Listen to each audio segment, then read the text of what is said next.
Salmo capítulo 77, diz assim, até o versículo 18, de 1 a 18: Elevo a Deus a minha oração e clamo, elevo a Deus a minha voz, para que me atenda. No dia da minha angústia procuro o Senhor. Erguem-se as minhas mãos durante a noite e não se cansam. A minha alma recusa consolar-se. Lembro-me de Deus e passo a gemer. Medito e me desfalece o espírito. Não me deixas pregar os olhos. Tão perturbado estou que nem posso falar. Penso nos dias de outrora. Trago à lembrança os anos de passados tempos. De noite indago o meu íntimo e meu espírito perscruta. Rejeita o Senhor para sempre? Acaso não torna a ser propício? Cessou perpetuamente a sua graça? Caducou a sua promessa para todas as gerações? Esqueceu-se Deus de ser benigno? Ou na sua ira terá ele reprimido as suas misericórdias? Eu estava ouvindo semana retrasada a história de um pastor. Eu inclusive recebi a página do Facebook daquela igreja. É um pastor de 34 anos, 35 anos. Na pregação que ele fez, ele estava nitidamente muito triste. E depois da pregação, ele tomou a decisão de tirar a sua vida. E a pessoa que me passou estava extremamente chocada com aquela circunstância, com aquela situação. Infelizmente ele não foi o primeiro. Queria muito dizer que ele tenha sido o último. Muito mesmo. Mas, infelizmente, outros têm feito esta opção de vida. E eu estava pensando, quando nós não entendemos os nossos conflitos. E é muito interessante pensar nesse texto, porque o salmista aqui está vivendo um período de muita dificuldade, de sentimento angustiante. Isso a gente pode observar quando ele diz, lá no versículo 2, a minha alma recusa consolar-se. O sentimento dele era de total abandono. Eu não sei se você já experimentou isso, mas eu já. Às vezes a gente se sente até abandonado por Deus. É claro que a perspectiva sempre parte de nós para Ele, não dele para nós, porque a gente tem a garantia por sua palavra, e Deus não é homem para mentir, de que vai estar conosco sempre. Mas quantas vezes a gente ora e está clamando e parece que a gente não está sendo ouvido? Eu estava num congresso lá em Mendes, e aí uma pessoa, um pastor bem liberal, muito liberal por sinal, ele estava chamando as pessoas para irem para o local de reunião, e de repente ele disse assim: isso aqui está parecendo uma oração. A gente fala e ninguém ouve. Eu olhei para ele, o Ariovaldo estava lá, deu uma gargalhada e disse assim: esses liberais são terríveis. Mas muitas vezes, esse é o sentimento que se tem, né? De que você ora e ninguém está ouvindo.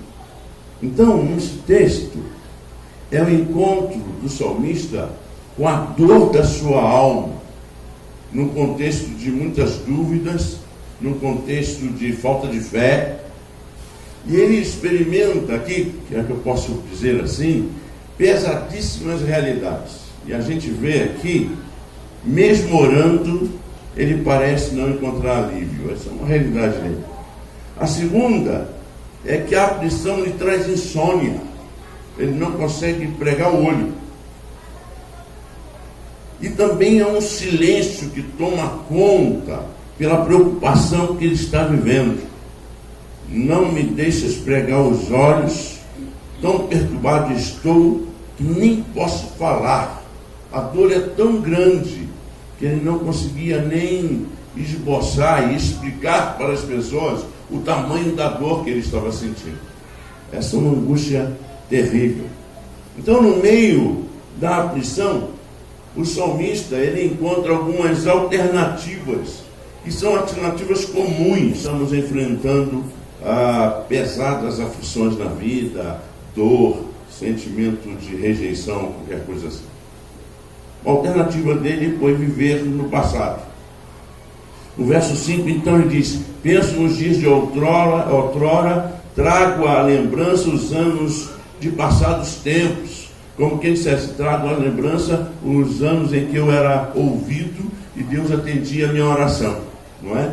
Depois também, uma autoanálise, no versículo 6. De noite indago o meu íntimo e meu espírito perscruta. Eles estavam então fazendo uma análise, como o Salmo 103. A alma diz: alma, porque estás abatida, confia em Deus. Era uma conversa da alma com o próprio salmista, uma conversa interior. E ele faz então essa análise. Quando a gente está aflito, a gente fica fazendo essa análise também.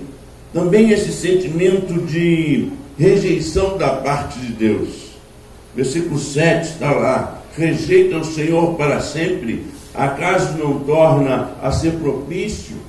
Um sentimento muitas vezes de rejeição quando a gente está envolvido em dor, dúvidas ou aflição. A sensação de que as promessas de Deus perderam a sua validade. Está lá no versículo 8: cessou perpetuamente a sua graça, caducou a sua promessa para todas as gerações. Ele estava fazendo essas perguntas. E o interessante é que Deus não se irrita com as perguntas que a gente faz. Às vezes a gente fica no meio da aflição com medo de perguntar a Deus, porque a gente tem um Deus meio policial, a gente tem um Deus que a gente não consegue se relacionar como um amigo. E esse salmista mostra que mostra que a gente tem possibilidade de chegar diante de Deus e dizer: Deus, o Senhor cessou suas promessas, o Senhor não se importa mais comigo, o que está acontecendo? E ele faz um questionamento até do caráter de Deus. No versículo 9, sempre vou à Bíblia: esqueceu-se Deus de ser benigno, ou na sua ira terá ele reprimido as suas misericórdias? Eles estavam então perguntando: será que Deus se esqueceu mesmo de mim? Porque a dor é tão grande, está doendo tanto. Deus não se importa comigo? Então ele deixou de ser bom de verdade? Ele começa a questionar profundamente isso. É interessante, queridos irmãos, que no meio de tudo isso, o texto nos apresenta algumas soluções quando nós mesmos não entendemos a confusão interior, as nossas próprias contradições internas, as ambiguidades que estamos enfrentando com as nossas aflições. E aí ele mostra algumas coisas que eu queria também, através da Bíblia, ver com vocês. Primeiro, entender que sob o fogo da aflição, nossos pensamentos não são claros. Muitas vezes, no meio da aflição, a gente não consegue pensar direito. Não consegue pensar direito. Então, é muito interessante, o versículo 10, ele diz: então disse eu, isto é a minha aflição. Isso não é, na verdade, a minha falta de fé, ou a minha falta de compreensão de quem é Deus, mas a minha aflição, a minha angústia, o meu sofrimento está me fazendo pensar do jeito que eu estou pensando. Por isso, então, eu tenho que ter compreensão do que eu estou vivendo. É a minha aflição. Eu continuo nas mãos dele e Ele vai fazer de mim o que Ele quiser, não simplesmente aquilo que eu desejo que Ele faça. O Senhor tem poder para fazer de nós aquilo que Ele quiser, como o oleiro. Lembra do oleiro lá em Jeremias, quando Deus leva as pessoas a entender, o próprio profeta a entender o que faria com o povo, e ele pega então e quebra o vaso, refaz o vaso à sua vontade, do seu jeito. Naquele momento ali, aquele vaso, aquele barro não tem vontade própria, ele está completamente à disposição da forma que o oleiro deseja construir. Quando a gente entende isso, a gente pode descansar no Senhor. A outra coisa é que precisamos relembrar o que Deus faz e quem Ele é. E aí então, o texto do versículo 11 ao versículo 13, ele começa a mostrar algumas coisas. Ele diz assim: recorda dos feitos do Senhor, pois me lembro das tuas maravilhas da antiguidade. Considero também as tuas obras todas, cogito todos os teus prodígios. O teu caminho, ó Deus, é de santidade. Quem é Deus que é tão grande como o nosso Deus? Ele começa então a pensar em Deus, pensar no poder de Deus, segundo o verso 14, pensar no cuidado de Deus, no verso 15, você pode ler depois, e também na intervenção de Deus. Ele começa a pensar então, se Deus é aquele que fez todas aquelas coisas, é um Deus que se importa com a minha dor, com a minha aflição, com a minha angústia. Eu não preciso necessariamente abdicar de minha vida. Eu tenho que confiar no Deus que tem condições, mesmo em profunda angústia que eu estou experimentando.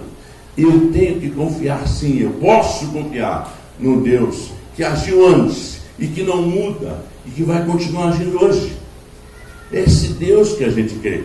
O salmista então passa a citar várias coisas que Deus fez para o povo. Ele começa a relembrar. Isso é muito interessante talvez para você, quando está no meio de uma aflição, quando você não está compreendendo o que está acontecendo com você. Pare um pouquinho, pense, é a minha aflição que está me fazendo pensar desse jeito, mas eu quero pensar naquilo que me traz esperança. Eu quero pensar em todas as intervenções de Deus, o que Deus já fez por mim, o que Deus já fez pela família, o que Deus fez pelo outro, o que Deus fez ali pelas pessoas que estão sendo acolhidas, sendo cuidadas.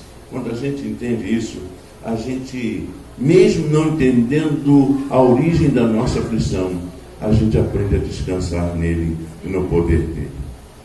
Que Deus ajude a gente a entender isso. A gente possa, no meio, não sei se você está no meio de uma aflição qualquer interior, uma aflição, uma angústia profunda na sua família, não sei, Deus sabe, mas eu quero dizer para você, confie que o Deus que realizou e realiza as coisas extraordinárias, Ele está com você no meio dessa aflição. Amém. Está com você.